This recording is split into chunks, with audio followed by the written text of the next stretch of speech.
Ada masalah, Wagub jadi tameng, ada prestasi Anies baris paling depan. Ditulis oleh Sardi di siword.com. Halo, selamat menyaksikan informasi dari channel Tanda Seru. Banyak yang bilang Anies itu pintar menutupi kekurangannya dengan berbagai cara. Bahkan dia tidak malu-malu melakukan hal yang menggelikan demi menjaga citra politiknya. Salah satu contoh yang terlihat jelas adalah ketika banjir besar melanda Jakarta di awal tahun 2020. Anies disorot dan jadi bahan kritikan karena tidak becus tangani banjir meski sudah menjabat selama hampir 3 tahun. Normalisasi Ciliwung yang masif dikerjakan Ahok ternyata tidak dia lanjutkan. Anies sok hebat pula. Dia tawarkan konsep lain yaitu naturalisasi sungai. Tapi sayang tanpa kejelasan kapan akan dieksekusi. Pada tahun 2019 lalu, Kementerian PUPR sudah 2 kali mengundang Anies untuk bertemu dan membicarakan lebih jelas mengenai naturalisasi sungai. Tetapi Anies tidak pernah memenuhi undangan. Anies hanya diwakili stafnya. Lucunya lagi, staf itu tak memahami konsep naturalisasi yang dimaksud Anies. Logikanya begini, kalau Anies kirim staf yang tak paham soal naturalisasi sungai untuk membahas naturalisasi sungai, maka bisa dianggap Anies juga tidak paham. Ini artinya Anies cuma gembar-gembor konsep yang terdengar indah di telinga, tapi tak tahu bagaimana menjalankannya. Saat terjadi banjir, Anies dihujat. Anies berkilah. Alasan dia selama tidak ada pengendalian banjir dari hulu, maka apapun yang dilakukan tidak akan bisa mengatasi banjir di Jakarta. Menurut dia yang terpenting adalah pengendalian air sebelum masuk ke Jakarta. Padahal pemerintah sedang membangun bendungan Sukamahi dan bendungan Ciawi untuk mengendalikan banjir di Jakarta dan sekitarnya.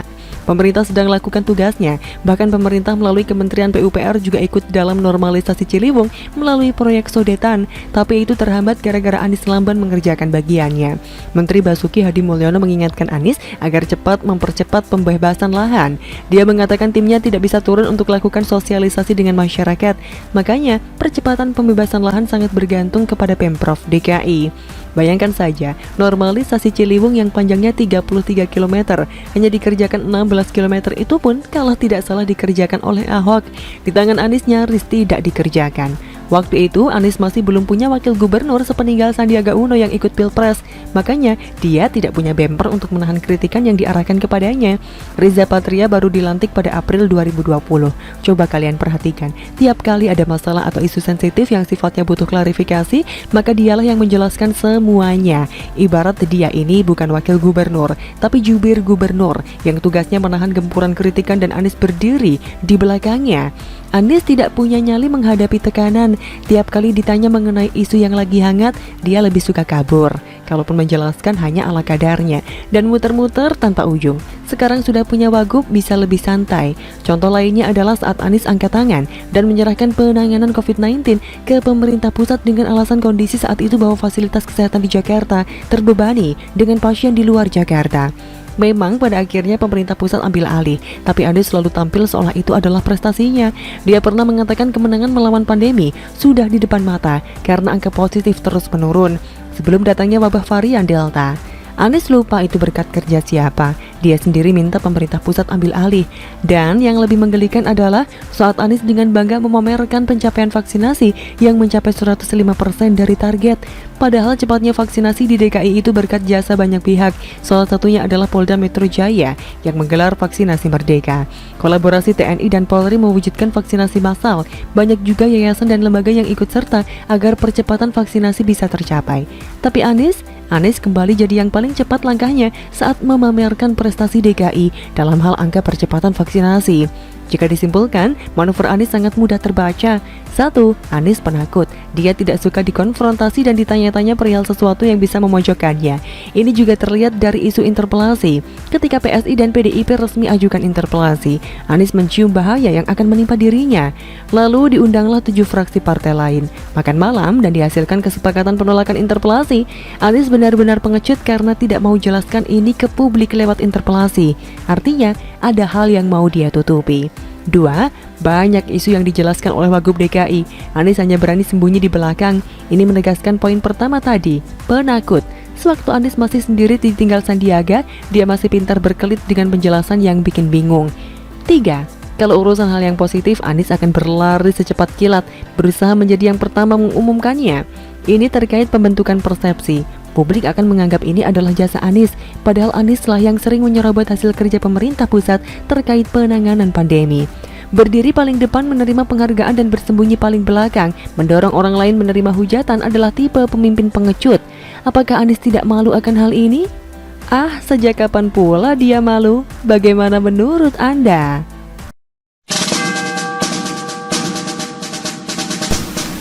Aktivis pro-demokrasi, aku kafir pertama yang siap jihad untuk Rizik Syihab. Ditulis oleh Jo Putra di seaworld.com. Halo, selamat menyaksikan channel Tanda Seru. Ditolaknya permohonan banding Rizik Syihab terkait perkara tindak pidana pemalsuan hasil tes swab COVID-19 oleh Pengadilan Tinggi Jakarta membuat berang para pendukung MRS. Putusan Majelis Pengadilan Tinggi secara langsung memperkuat putusan tingkat pertama, yakni PN Jakarta Timur dengan vonis 4 tahun. Dengan begitu, saya mengucapkan selamat mendiami rumah tahanan atas perbuatan melawan hukum yang telah dibuat oleh Rizik Syihab. Dalam pengadilan banding di PT DKI Jakarta, beberapa masa pendukung MRS berdemo pasca putusan hakim dengan diwarnai kericuhan.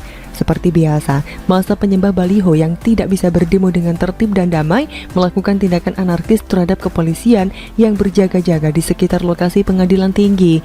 Keributan yang tak terbendung membuat aparat kepolisian menembakkan gas air mata di tengah pendemo. Kejadian tersebut dipicu lantaran pendukung dan simpatisan MRS tidak puas atas putusan hakim dan terjadilah tindakan pelemparan batu ke arah aparat kepolisian. Tidak mengherankan bagi saya bahwa tindakan barbar dari kelompok ormas terlarang ini selalu menggunakan fisik di setiap aksi-aksinya.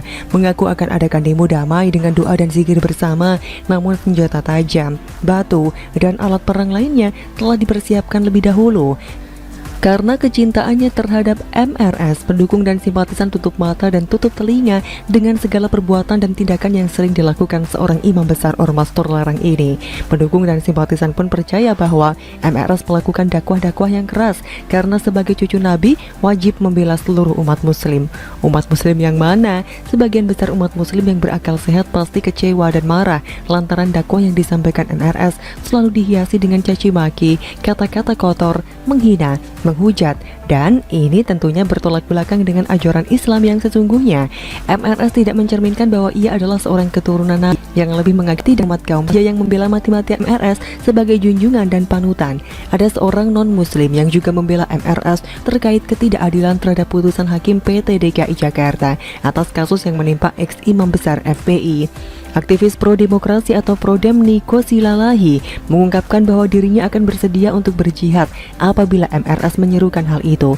Ia pun menyatakan dirinya adalah seorang kafir pertama yang akan berjihad atas nama MRS dan siap memenuhi kepanggilan tersebut. Hal itu ia tuliskan di akun Twitter pribadinya. Menurut Niko, Indonesia penuh dengan kezaliman, sementara umat muslim hanya diam tertidur. Untuk itu ia siap mengorbankan nyawanya untuk memenuhi panggilan jihad tersebut demi menegakkan keadilan di negeri ini. Kami yang hanya segelintir tidak berdaya melawan kezaliman ini jika saudaraku umat muslim masih tertidur. Jikalau harus peregang nyawa demi tegaknya keadilan, maka aku akan tersenyum menghembuskan nafas terakhirku karena bisa dalam barisan yang sama dengan saudaraku umat muslim melawan kezaliman ini, ujar Niko. Dari sekian jejak digital mengenai aktivis Prodem ini sangat jelas bahwa ia adalah seorang pengagum fanatik MRS. Niko pernah berkata bahwa dirinya siap menggantikan posisi MRS di penjara demi tegaknya keadilan. What? Rela di penjara demi keadilan untuk MRS? Jangan bodoh bung, umat muslim yang lain saja ogah membela MRS. Anda yang kafir bisa-bisanya teriak keadilan buat MRS. Bagi saya tindakan Niko terhadap MRS hanyalah sekedar pansos dan cari perhatian belaka. Ia mungkin sedang mengidap amnesia atau pura-pura lupa bahwa MRS sangat sering melecehkan dan menghujat kaum non-muslim. Lagi pula Niko itu adalah seorang kafir yang keyakinannya dianggap hina oleh MRS dan pendukungnya. Saran saya buat Niko, tak perlu membawa-bawa kafir hanya demi membela MRS. Jika ingin menjadi mu'alaf tak perlu ragu-ragu maupun malu-malu. Silahkan membela MRS, tetapi jangan berbangga diri atas nama kafir demi menghapus kezaliman dan menegakkan keadilan. Janganlah mencari muka dengan melakukan hal-hal yang bodoh. Seharusnya seorang Niko Silalahi yang aktivis pro-demokrasi mengerti bahwa ormas FPI berpaham radikal tidak percaya terhadap demokrasi. Selain itu tak pantas seorang residivis dibela seperti MRS karena sudah banyak tindakan melawan hukum yang pernah ia lakukan. Demikian kira-kira kata kura-kura. Bagaimana menurut Anda?